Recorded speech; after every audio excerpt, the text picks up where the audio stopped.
Hi, and welcome to another Scientology Outside of the Church podcast. I'm Jonathan Burke, your co-host here with Jason Roba. Today we're going to do a little bit of a different podcast. This is season 5, episode 15.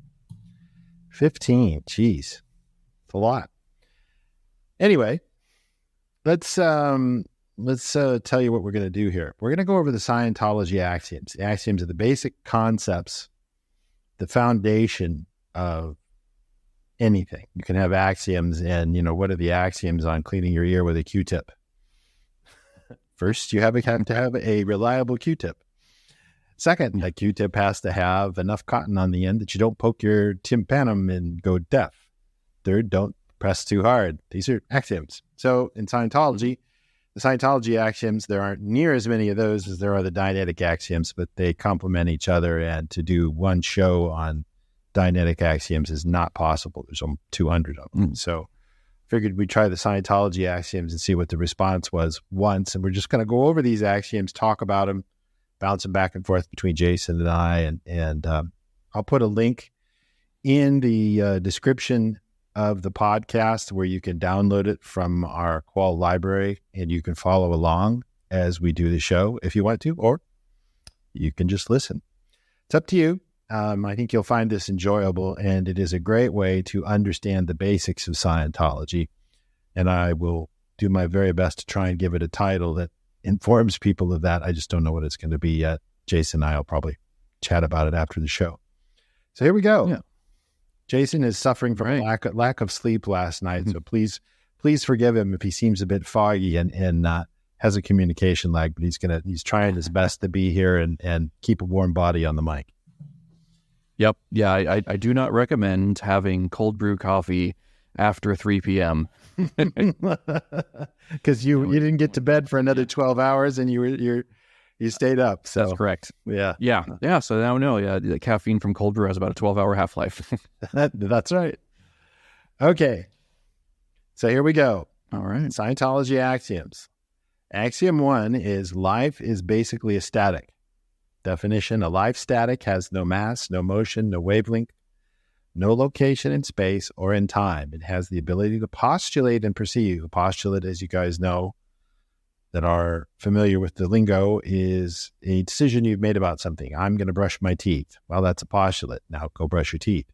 You made a decision. You're putting it out there that something's going to happen. It could be brushing your teeth. It could be winning the lottery. It could be you're going to have the beingness of Mahatma Gandhi, and you get the beingness of Mahatma Gandhi because you postulate it. The further up the bridge you go, the more auditing you get, the easier it is to postulate, and the stronger you have an ability to postulate, to put something out there, either in the physical universe or your own, the theta universe. So it says it has the ability to postulate and perceive. Life is basically a static. Jason? Yeah, I was going to say with this one, it's really great because as Hubbard always would talk about in his lectures, this differentiates Scientology from those who talk about man from mud. There's all the philosophy out there that says man is basically an animal, and axiom 1 of Scientology goes in the complete different direction than that. Life itself is not something mechanical, is not part of the meshed universe. So I like that axiom 1 here just goes in that direction. Life is basically a static. Right. We're not of this universe. Yeah. Mm-hmm. Right. I use the analog of the boy in the plastic bubble, like with George Costanza on Seinfeld, where he's talking to the kid who has an autoimmune deficiency disease and has to live in a walled off world in a plastic bubble, and you have to stick your arms in these long gloves. And that's you as a thetan sticking your hands into the physical universe in order to move matter, energy, space, and time around.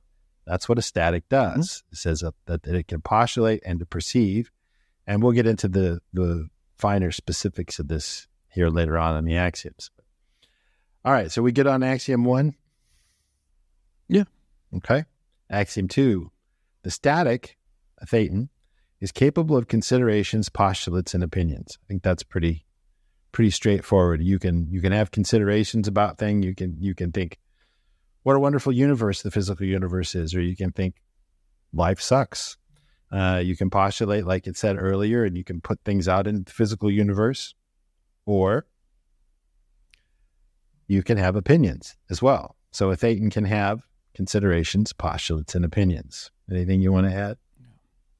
Yeah, and I'm looking at this in a little bit different light now too, that this also really speaks to self-determinism of a being, that, you're granting this beingness to someone that they can have considerations, postulates, and opinions, which is, again, going in stark contrast to a lot of the philosophy that was coming out of, Marxism, Maoism, and everything in this era, where the individual was kind of being trampled upon, where collectivism and opinion of the state was kind of the thing that was going in from about Nietzsche onward.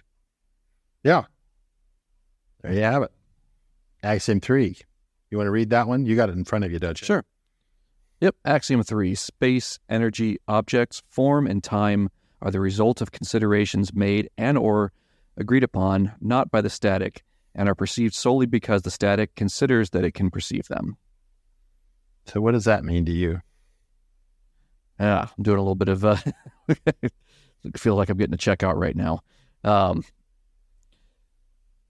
Yeah, so this is matter, energy, space, and time are the result of something that we consider and are agreed upon by us, and we put them there, or they are put there by others because we consider them to be there, or others consider them to be there. It's not the inverse of that, where we exist because matter, energy, space, and time exist. Matter, energy, space, and time exist because we consider it to be there, agree for it to be there.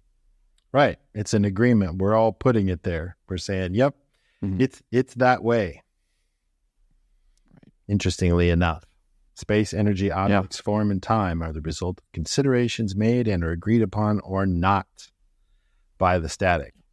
That or not part is interesting, and are perceived solely because the static considers that it can perceive it. So your considerations are senior to the physical universe. That's an example of that is the 98-year-old grandmother whose grandson is working on the car, and the car falls off the jacks, and she grabs the bumper of the car and holds it up in the air while he gets out from under the car. Yes, this happens. We've all heard stories. Solely because the static considers that it can perceive them and present them. So considerations are senior to the physical universe, but more on that later. Axiom 4, space is a viewpoint of dimension. So what do you think of that? Let's say, where we are perceiving from, we create space. It's a where us as the static, as the thetan, where we hold our point in space, or where we hold our point, we're creating space around us, and that's where we're able to view from. Yeah, right. So if you're in a room and you've got 8 corners or more than 8 corners, if it's an odd-shaped room or whatever, that is a viewpoint of dimension. You looking out into that room, you looking out a window, you standing on the edge of the Grand Canyon. That is a viewpoint of dimension. That is very, very important to understand. Space is a viewpoint of dimension. Without anchor points, which are the corners of that, which could be the Grand Canyon this way and the Grand Canyon that way, or winding through, depending on which side of the rim you're on. Those are your viewpoints of dimension, the horizon in all directions, the sun above you. Space is a viewpoint of dimension, or it could be you in the back of a truck, inside of the truck, the 4 corners in the box. Doesn't matter. Axiom 5, energy consists of postulated particles in space. That's an interesting one. So we have to postulate those particles into existence in space, or somebody does.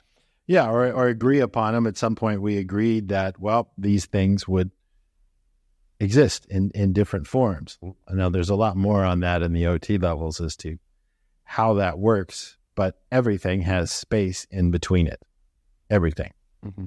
It's just your eye can't perceive it.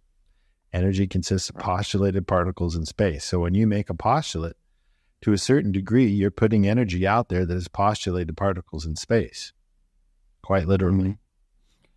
Right. And with Axiom 1, talking about life as basically a static, and then against this one, it's just, another thing where a lot of other philosophies that say that we are energy. No, we're not energy either. We can create energy and we can perceive energy, but, as a being, we aren't energy. That's right. A lot of people would consider that we are. That's right. We are energy production units. We are not matter, energy, space, or time ourselves. We're a static, like axiom 1 says. Yep. Okay, axiom 6. Moving along. Go ahead. Objects. Yep. Axiom 6. Objects consist of grouped particles and solids. What's that? That's pretty straightforward. Mm-hmm. Yeah, we've got, messed objects are groupings of particles and solids. They're physical stuff. Right. They're either particles or they're solids. A cloud is particles. What's a solid? Lead, gold, wood. Metals, those are all solids. Wood, yeah. Right. Okay. Axiom 7. Time is basically a postulate that space and particles will persist.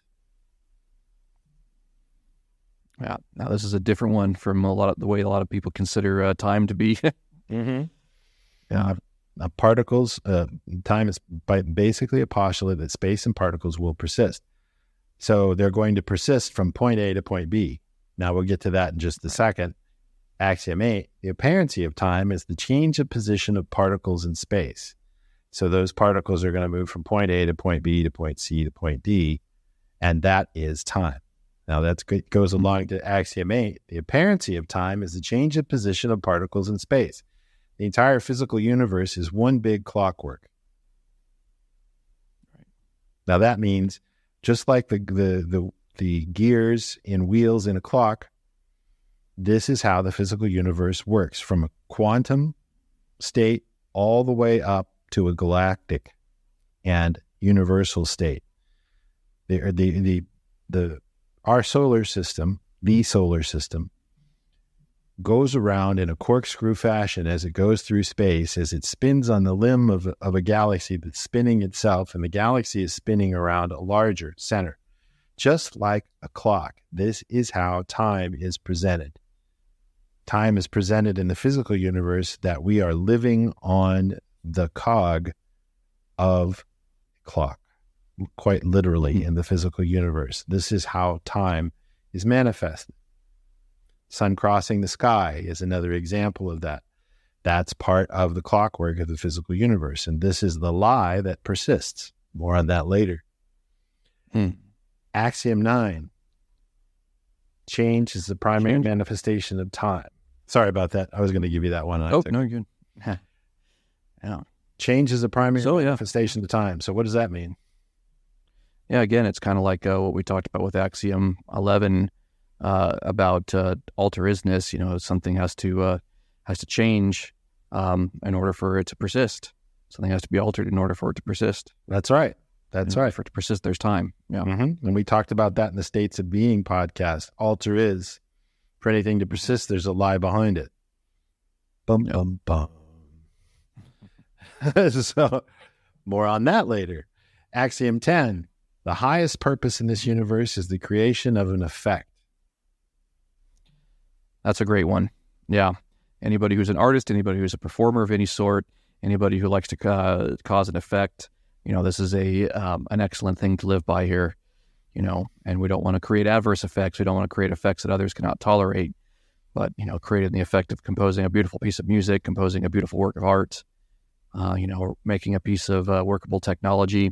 That's creation of an effect. That's right. A creation of effect would be moving something around, to painting a painting, to writing a program for something, sending a letter, brushing your teeth.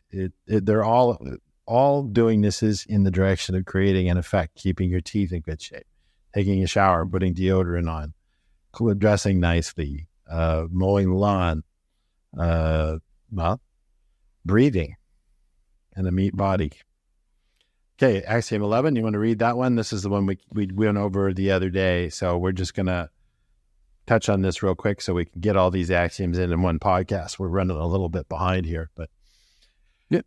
Okay. All right. Axiom 11, the considerations resulting in conditions of existence are fourfold. A, as-isness, the condition of immediate creation without persistence, and is the condition of existence which exists at the moment of creation and the moment of destruction, and is different from other considerations in that it does not contain survival. That is the end goal of auditing. Mm-hmm. Right. All right, so we got B, alter isness, is the consideration which introduces change and therefore time and persistence into an as-isness to obtain persistency. Okay. Just like we're just talking about with 9. All right. Okay. C, isness, is an apparency of existence brought about by the continuous alteration of an as-isness. This is called, when agreed upon, reality. It is what it is. Yep. And then D, not isness, the effort to handle isness by reducing its condition through the use of force. It is an apparency and cannot entirely vanquish an isness. Right. So you start out with an alter isness or a not isness, and then once you establish whether it's an alter isness or a not isness, that is the apparent isness, and then you look at it for what it is, and that if it's a not isness, for example, and you find out what the isness is and the alter isness in it, and then you as is it, look at it for what it is, and poof, it goes away. Or you look at an alter isness, and that is the isness of the alter isness. And then when you spot what's been altered in the alter isness, now you have an as isness, and poof, it goes away. That's how auditing works, folks. More on that in the past podcast, the altered states of being. That's an hour podcast on that. We're going to move along, but this is how auditing works. Axiom 11, this is where all the magic happens. Axiom 12, I'll read this one. Okay. The primary condition of any universe is that two spaces, energies, or objects must not occupy the same space. When this condition is violated, creating a perfect duplicate, the apparency of any universe or any part thereof is null. That is the definition of as-isness. Uh-huh. You mock it up on top of itself. Right. It's kind of interesting. It's in a similar way of like creating a, like with noise cancellation or phase cancellation, when you create the same frequency and modulation, but the inverted polarity of it creates a cancellation of that sound wave. So it's very similar to that, just without creating an inverted version of it. Right. Yep. Yeah. Very good. Axiom 13. The cycle of action of the physical universe is create, survive, persist, in parentheses, destroy. Same thing as start, change, stop. So that's the cycle of action of everything in the physical universe. Create, survive, persist, destroy. You're born, you live a life, the body gets old, it dies. Yeah. Create, counter, create, no creation, right? Right. Yeah. I'll take 14 here. So axiom 14, survival is accomplished by alter isness and not isness, by which is gained the persistency known as time. Okay, so yeah, just like we were talking about there, we got an alter isness and a not isness, and then through that, something can persist throughout time. It's got to have that lie within it. Right, because the time is a lie. Yeah. So then that's something to think about. That's a bean burner there. Time is a lie because you are not of this universe. If you ever, I don't know about you, Jason, but I've been late for work and I slowed time down as a Thetan and got to work on time. You can actually do that. I think I've done the opposite and sped up time and made myself later. Well, yeah, that's, yeah. You can do that too.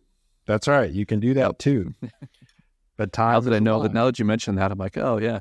Yeah. And the other thing is survival is accomplished by alter isness and not isness. That means you're changing things all the time in order to obtain a persistency, which is a constant alteration.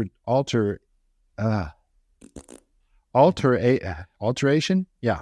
A constant alteration forward in time. Therefore, it persists. Now, this is how a person mocks up their own case as well. More on that later. Axiom 15. Yeah. Go ahead, Jason. Okay. Axiom 15, creation is accomplished by the postulation of an as-isness. What was that? So, yeah. So, making something, you're doing that by postulating something. You're taking something that exists kind of in your own awareness, in your own, like in the theta universe, and bringing it here into the meshed universe by creating an as-isness in the meshed universe. Mm-hmm. Very good. Yeah, so this one's Anybody who's into the occult and magic right here, this is the definition of magic. Yep, it is. 17, the static, having postulated as isness, then practices alter isness, and so achieves the apparency of isness, and so obtains reality. Boy, there's a concept. Mm-hmm. The static, having postulated as isness, then practices alter isness, and so achieves the apparency of isness, and so obtains reality. So the isness is that it's an alter isness. Yeah. Yeah, that's really interesting. Okay. Oh, we skipped over 16 here too. Oh, I'll read sorry. that one real quick. So, no, you're good. Axiom 16, complete destruction is accomplished by the postulation of the as-isness of any existence and the parts thereof. So yeah, just like you're talking about with auditing, when you're as-ising something, you're postulating the as-isness of it and any existence of and the parts thereof. Right. So when you look at it as it is, right. So when you look at it the way that it is, sometimes using a repetitive process, you're looking at it and you're looking at it and you're asking the person over and over and over, and they start looking at it and they're like, oh, wait. And then when they have that epiphany, that cognition, they've as-ised it. It's no longer a lie. That's how auditing works. Right. Mm-hmm. Okay. 18. You want to do that one? Sure. Axiom 18, the static and practicing not-isness brings about the persistence of unwanted existences, and so brings about unreality, which includes forgetfulness, unconsciousness, and other undesirable states. Yeah, so you don't want to not-is something if you're trying to get rid of it. You want to as-is it, because, the act of not-ising here talks about brings unreality, including forgetfulness, unconsciousness, and other desirable states. Yeah, so you want as-is, not is. Yeah. That's right. So not-isness would be you're an alcoholic and you say, I don't have a drinking problem. Yep. Yeah, or, it's not happening, this isn't happening as a car wreck's about to happen. Right. And so that makes it persist. Yeah. Yeah, that's the big one. Uh-huh. Military folks, you know about that one. Right. Okay, Axiom 19. Flight freeze. Right. Yep. Right. Okay, Axiom 19, bringing the static to view as is, any condition devaluates, that condition. Let me read that one again. I had a cat jump on my lap. Axiom 19, bringing the static to view as is, any condition devalues that condition, devaluates. Wow, okay. Right, so the more they look at it, the more charge comes off, the more it goes from an alter isness or a not isness to an as isness. Bringing the static to view as is, any condition devaluates that condition. You're looking at it more and more for what it is, not for what it's not. Okay. Axiom 20, I'll read this one. Bringing the static to create a perfect duplicate causes the vanishment of any existence or part thereof. Let me read that again. Bringing the static, the thetan, to create a perfect duplicate causes the vanishment of any existence or part thereof. A perfect duplicate is an additional creation of the object, its energy in space, in its own time, using its own energy.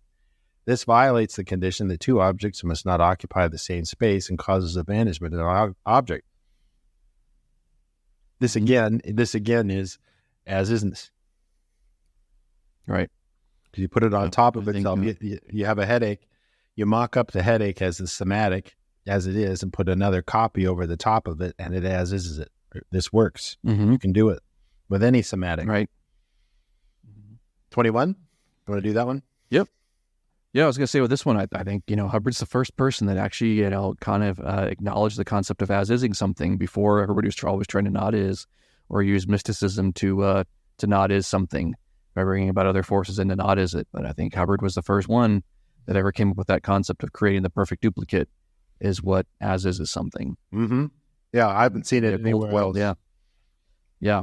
The only thing I've ever seen close to it is within magic, the concept of putting something out there and not putting any attention on it, because putting attention on it will cause that thing to not come into manifestation. If you put, you have to kind of set it and forget it kind of thing. Mm-hmm. But that's about as close as anyone's ever come to it.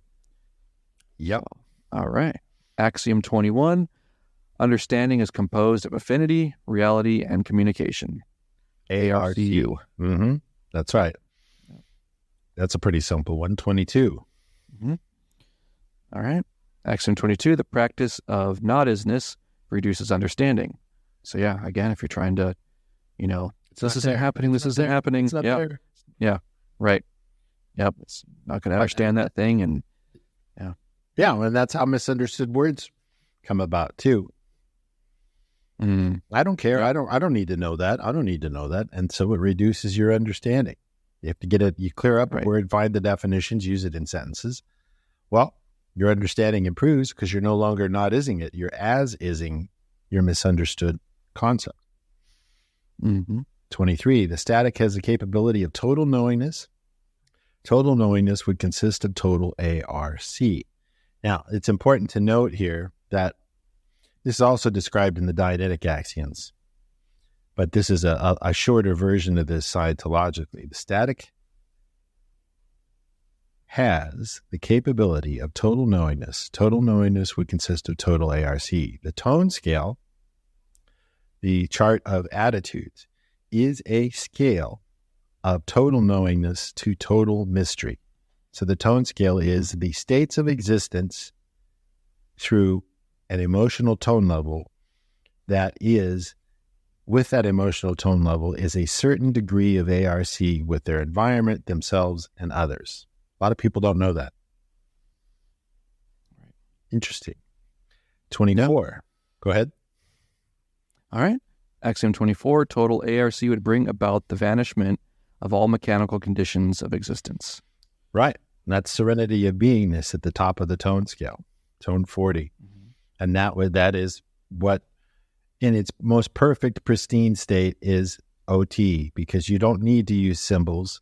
You don't need to use letters. You don't need to use sentences. You don't need to use paragraphs or books or anything. You just communicate through thought and concepts, and you don't drop down into the messed universe. You just know. You put your attention on something.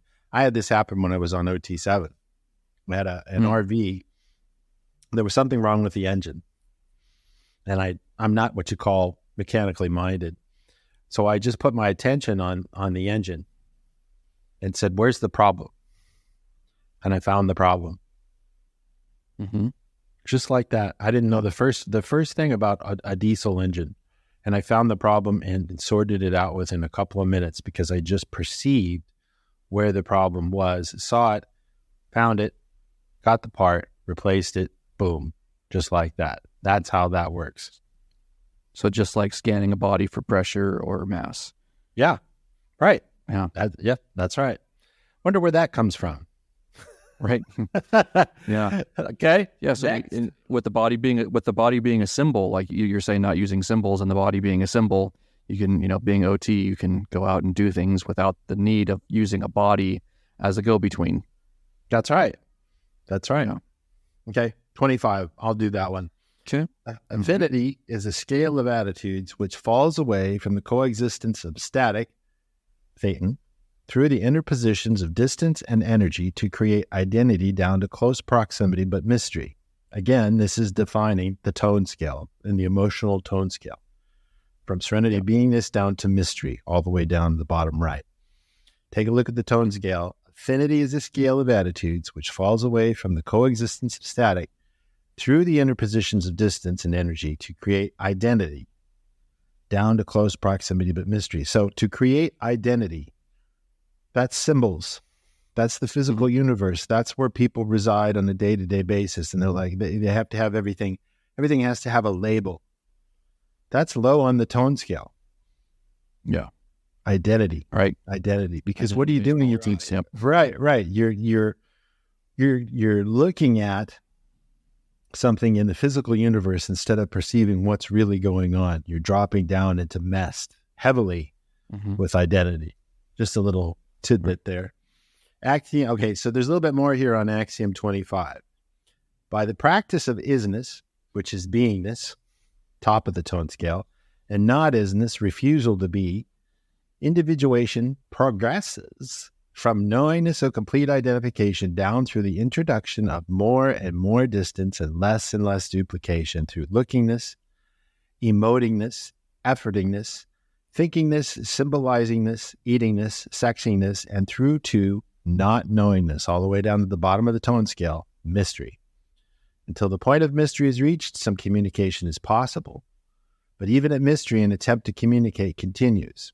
Remember, the tone scale is all about ARC. This is why affinity, reality, communication, and understanding. Here we have, in the case of an individual, a gradual falling away from the belief that one can assume a complete affinity, which is 40.0 on the tone scale, down to the conviction that all is a complete mystery. Interesting. Any individual is somewhere on this node of mystery scale. That's the tone scale. The original chart of human evaluation was the emotion section of this scale originally. So the chart of human evaluation is in the book Science of Survival. And that book is a manual to the tone scale and how a person behaves in a ton of different ways on each emotional tone level. And you can spot your friends, family, and neighbors, loved ones on there and see how accurate it is. It's really something. Mm-hmm. Yeah. This is a good expansion on the node of mystery scale. Sure is. Yeah. Axiom 26. Reality is the agreed upon apparency of existence. Reality is the agreed upon apparency of existence. So what you and I agreed to be reality is what reality is. But in a person's own universe, they can have their own reality. That's why auditing works. Right. Yeah. The formula of 8008. Okay, you want to do 27? Sure. Okay. Axiom 27, an actuality can exist for one individually, but when it is agreed with by others, it can then be said to be a reality. I'll read that one again. Axiom 27, an actuality can exist for one individually, but when it is agreed with by others, it can then be said to be a reality. So yeah, you can have your own realities we just mentioned a moment ago, and then when it is agreed upon with others, it can be said to be a reality. That's right, the physical universe. And then it goes on to say, the anatomy of reality is contained in isness, which is composed of as-isness and alter-isness. Isness is an apparency. It is not an actuality. The actuality is as-isness altered so as to obtain a persistency, which is as-isness changed to alter-isness in order to keep things manifesting. Unreality is a consequence and apparency of the practice of not-isness. We see that all the time in everyday life. Yeah. So the more we not is things, the more we create an unreality for ourselves and those around us. Right, and the more solid things get. 28. Right. Okay. 28. This is the communication formula, basically. Communication is a consideration and action of impelling an impulse or particle from source point across a distance to receipt point, with the intention of bringing into being at the receipt point a duplication and understanding of that which emanated from the source point. So in other words, it's two guys playing catch with baseball gloves and a ball, throwing it back and forth. So this is the formula of communication. Cause, distance, effect, with intention, attention, and duplication with understanding. We're going to play catch, and I'm going to throw a ball to you. You're going to catch it, and you're going to throw it back to me. That's the understanding. And it's typically, instead, it's with words. The component parts of communication are consideration, intention, attention, cause, source point, distance, effect, receipt point, duplication, understanding, the velocity of the impulse of the particle. Are you throwing the ball fast to me, or are we just playing a casual game of catch? Nothingness or somethingness, in this case, somethingness, a ball. A non-communication consists of barriers. Barriers consist of space, interposition such as walls and screens of fast-moving particles, and time. A communication, by definition, does not need to be two-way. You can have a communication with a fence out in the yard and go, okay, that fence is made of metal and it has wire on it, and it makes noise, and it keeps the dogs and the cats in. Well, maybe the dogs in. And that is a line of demarcation. That's a fence. You can have a communication with an object and know that it's there. You don't have to have a communication as in words with a fence. You could, but it's not going to say anything back. When a communication is returned, when a communication is returned, the formula is repeated with the receipt point now becoming a source point and the former source point now becoming receipt point. So the whole thing reverses once I throw the ball to you, then you throw the ball to me. Yeah, and that's return fire kind of thing. I had to do that in clay. That whole thing is a clay demo on my Pro TRs course. It was one of the best clay demos I've ever done. It really hit it home as to what a communication cycle is. Was that the one that you said you did on 8 tables? Or No, that was responsibility of leaders. The policy letter. It's like a 17-page policy letter, and it was like 8 tables, 8 feet long each. And everybody was pissed at me because I took up all of the clay tables to do that one particular clay demo, and it took me 3 days to do it. But I was upstat, so they give me a hard time. So, axiom 29. You want to do this one?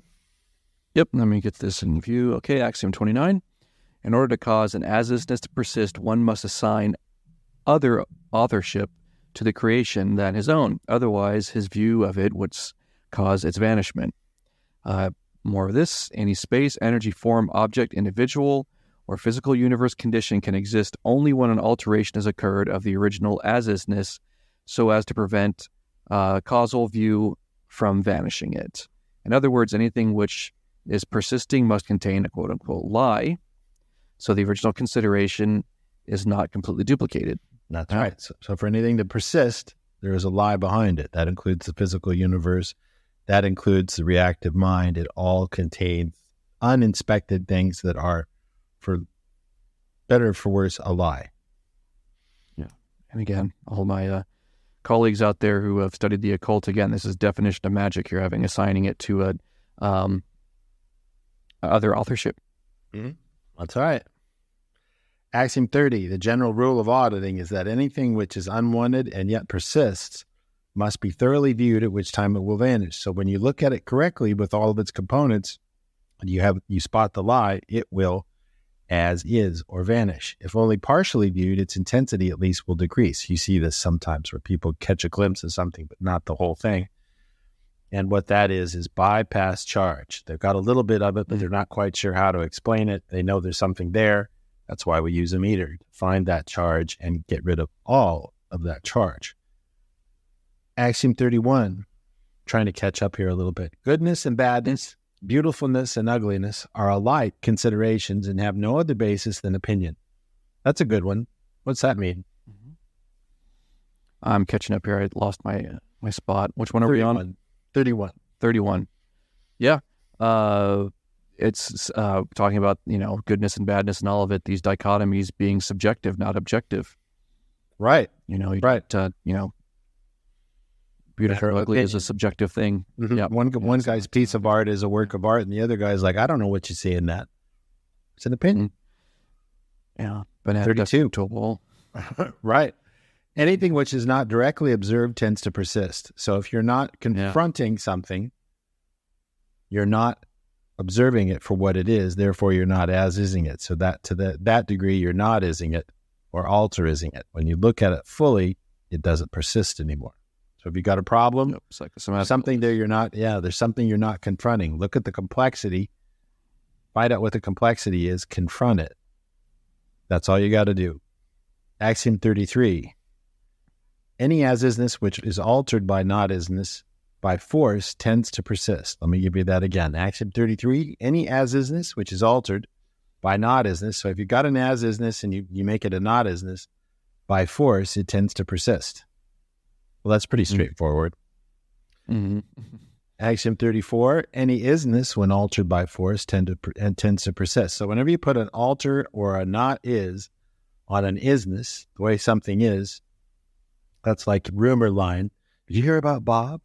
And then 6 people down, it becomes about Mary and Bob. And then, and it just alter, so it persists. This is how arguments get started. Axiom 34, any isness when altered by force tends to persist. Axiom 35, the ultimate truth is astatic. You, as a thetan, are an ultimate truth. There's a biggie. A static has no mass, meaning mobility, no wavelength, no time, no location in space. This has the technical name of basic truth. You folks, not your body, you as a being, 3 feet back of your head or to the side, are a basic truth. That's a big statement. Yeah. Again, about the granting beingness to the individual, which was something that was not very popular in this era when this was all starting. That's right. Axiom 36, a lie is a second postulate. A second decision, statement or condition designed to mask a primary postulate which is permitted to remain. Here is an example. Neither truth nor a lie is a motion or alteration of a particle from one position to another. A lie is a statement that a particle having moved did not move, or a statement that a particle not having moved did move. The basic lie is that a consideration which was made was not made, or that it was different. So you're saying you went out and you washed the car when you did not go out and wash the car. That is a lie, either to yourself or to somebody else. That's all that is. Everybody knows what a lie is. So a lie is a second postulate. The statement was the first postulate is that the car is dirty, and you said the car is clean, but you didn't clean it. Those are postulates. 37, when a primary consideration is altered, but still exists, persistence is achieved for the altering consideration. All persistence depends on the basic truth, but the persistence is of the altering consideration, for the basic truth has neither persistence nor impersistence. So to make anything to persist, all you have to do is change it. So we're repeating this a little bit, but it needs to be repeated. Primary consideration is altered, but still exists. Persistence is achieved for the altering consideration. It's not what you decide, it's how you change it. That's what makes it persist. Axiom 38, we covered in the Altered States of Being podcast. Stupidity is the unknownness of consideration. This is overts and withholds, things you do to others you wouldn't want done to you and yourself as well. Stupidity is the unknownness of consideration. 2, mechanical definition. Stupidity is the unknownness of time, place, form, and event. So if you haven't looked at something for what it is, you haven't as-ised it, then it's going to stay stuck. So you have to be honest about this with yourself and with others. Truth is the exact consideration. Truth is the exact time, place, form, and event. Thus, we see that failure to discover truth brings about stupidity. So, again, this is how lies get started, is you alter them and you go, I don't remember that. And when you do that, well, guess what? It sticks, and now you have a cut reach, and you can't be at cause over something when you have a cut reach, because you can't cause anything with it. So once you look at it for what it is, boom, it's gone. Thus, we see that the discovery of truth would bring about an as-isness by actual experiment. Thus, we see that an ultimate truth would have no time, place, form, or event. Thus, then, we perceive that we can achieve a persistence only when we mask a truth. Lying is an alteration of time, place, form, or event. Lying becomes altruismus, becomes stupidity. The blackness of cases is accumulation of a case's own or another's lies.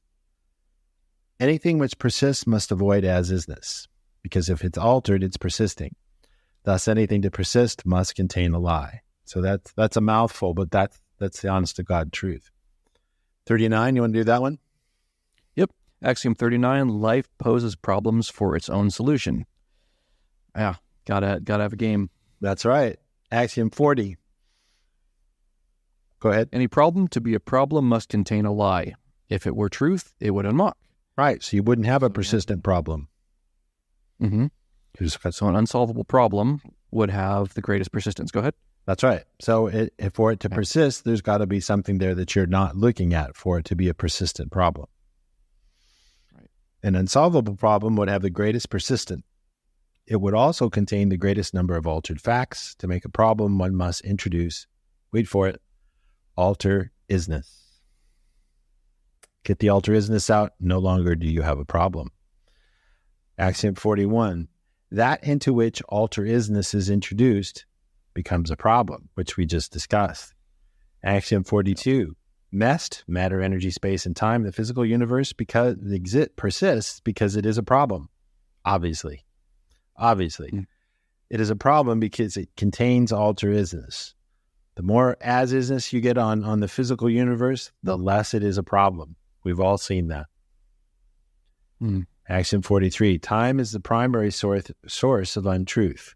Time states the untruth of consecutive consideration. So you go in there, you make one, you make another, you make another, you make another. Well, guess what?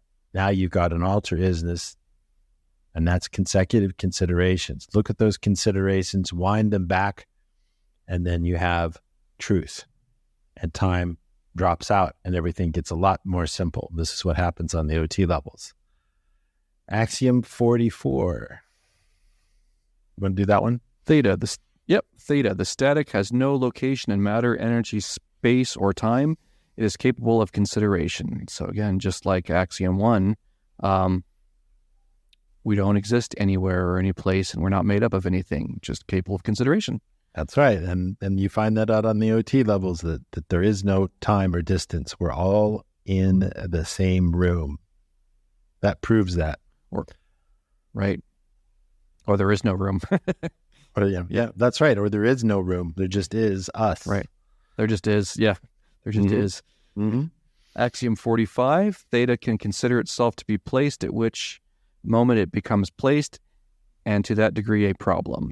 So you can postulate yourself into a place, and it's that much of a problem. Yeah. Right. And that gets into the Dianetic axioms of theta the solver or theta the problem. What do you want to be? You want to solve it? Yeah. Or do you want to be the problem? If you want to be the problem, then you're going to create alter ises and alter ises and alter ises, and it doesn't solve. But if you're theta the problem and you go in there and I'm going to clean this up, then you can do it. So it's a matter of a frame of mind. You're either solving it or you're creating a problem. 46, theta can become a problem by its own consideration, but then becomes messed. So to the degree that you decide to be a problem is to the degree that you get solid. I think that's manifest. You can see that with yourself and with other people. The more of a problem a person is, the more solid they are, both physically and spiritually. Easy. Right. The more you identify as a body, the more you become into that body. Right. A problem is to some degree matter, energy, space, and time. Matter, energy, space, and time is a problem. 47. Theta can resolve problems. Sure, if you want to. And that's the game. The problem of the physical universe. That's all we do is move matter, energy, space, and time around and change its structure and turn it into something else. Theta can resolve problems. 48. You want to do that one?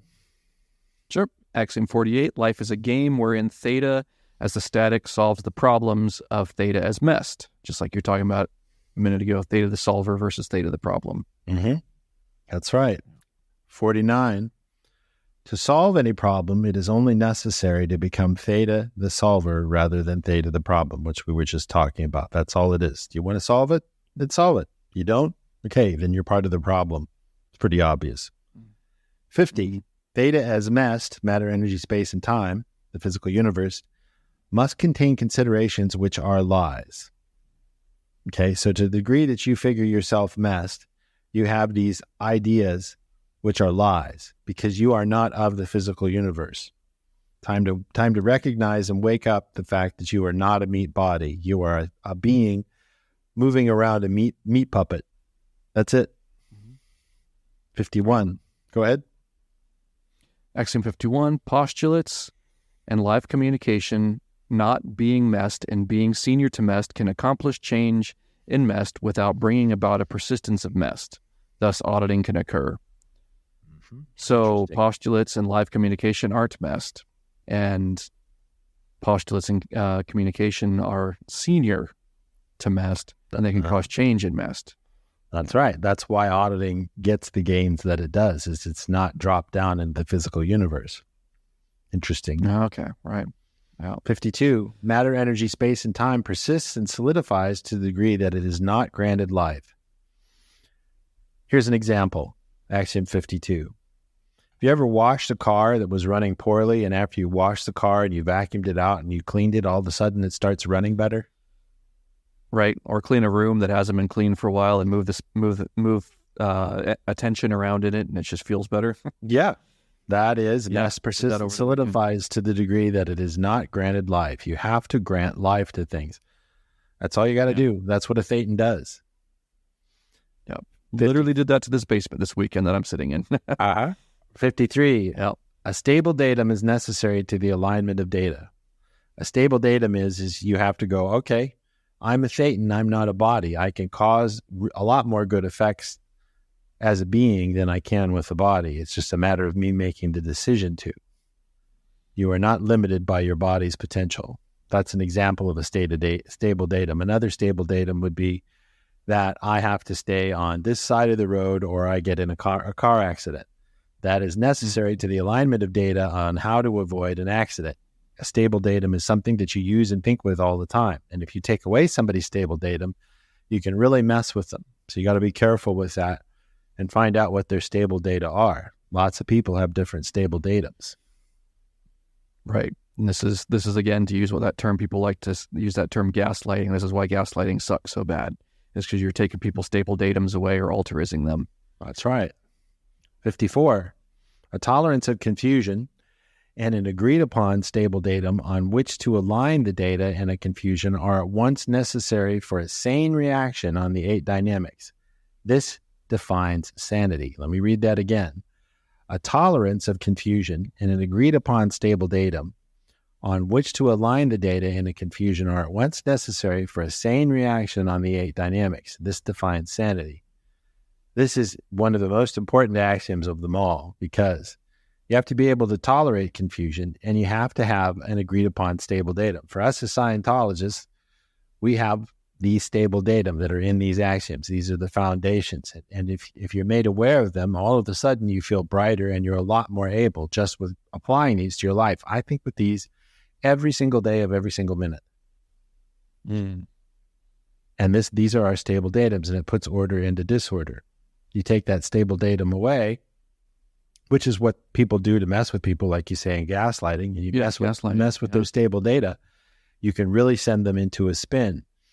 Therefore, you have to respect people's boundaries, and you have to understand that other people have different stable data than you, and grant them beingness. They can be right.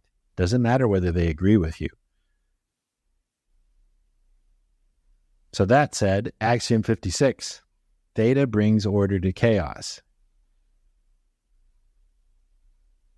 Corollary. Are you there? Yeah. Okay. I didn't hear the last, we had a gap there, probably about 30 seconds. Okay. Axiom 56, theta brings order to chaos. That's what a thetan does, is it puts order into the disorder, the entropy of the physical universe. That's obvious to me. The corollary, the opposite, chaos brings disorder to theta. That's what auditing handles. Auditing puts order into a person's case or reactive mind, therefore bringing order to their life. Okay, we're almost to the bottom here. We got about 6 minutes. Axiom 57. You want to do this one? Yep, Axiom 57. Order manifests when communication, control, and havingness are available to theta. Yeah, so CCH right there. When you have bring order up KO with CCH. Definition: communication, the interchange of ideas across space. That's communication.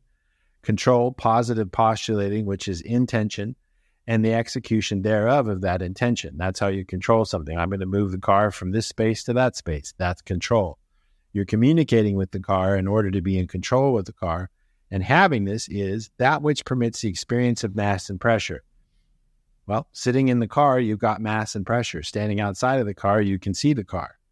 This is control, communication, havingness, and is part of the crux of a person's case. What degree do they have communication, control, and havingness in their environment? Auditing improves that. Finally, last axiom, intelligence and judgment are measured by the ability to evaluate relative importances. Intelligence and judgment are measured by the ability to evaluate relative importances. So you have to look at something and go, what's important, what's not important? To the degree that you can do that is to the degree that you have good judgment and to the degree that you are intelligent. Now, the corollary is the ability to evaluate importances and unimportances is the highest faculty of logic. What's important, what's not important? Think about that.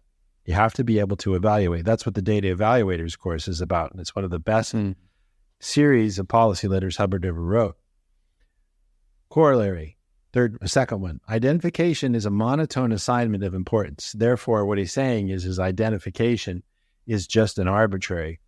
But if you're good at it, you're good at it.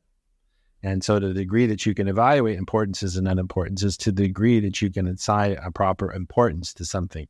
I need to put oil in the car's engine. Okay, that's a monotone assignment, but it's a good one. I need to put an air freshener on the rearview mirror. Not so important. What's more important, oil in the engine or an air freshener? Just as an example. And finally, folks, last corollary of Axiom 58, identification is the inability to evaluate differences in time, location, form, composition, or importance. Identification is the inability to evaluate differences in time, location, form, composition, or importance. If you can't tell the difference between things, you're in trouble. Mm-hmm.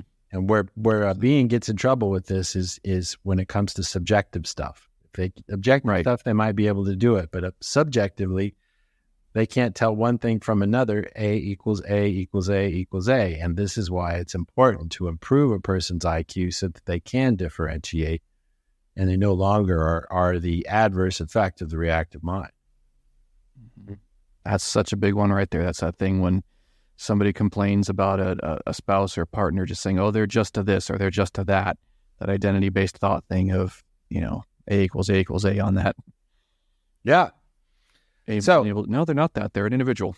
That's right. And so, you don't want to drop down to symbols. You have to look at things for what they really are. And all of these axioms help you think with data and pull you out of the physical universe to where you can get exterior enough and be able to function without all of the false data that we get totally snowed with every day from our phones, TV, billboards, and all of that. You just have to look at what is truth. It's you. It's you. What do you have to say, Jason? Oh, this is brilliant. I'm really glad that we went over these for me here. This is really nice to go over these again. This is some of the earliest reading material that I started at when I was a really little kid when my dad was first teaching me how to read. So I had a little bypass charge there on that part of it, but it's good to look at this in a fresh unit of time. Yeah, I had the same thing. I think with these, and they are my stable data. They're things that I operate with. And I can't insist enough that people take a look at these, read them frequently, and you'll find that you get all kinds of case gain. It's just like auditing because it is so sane and it is so true. It doesn't take much to see how these are really the case in a person's life, both as a being and a being controlling a body. We hope you enjoyed this. I know we did, and we will see you on Wednesday for another podcast. Jason, do you have any closing arguments or statements?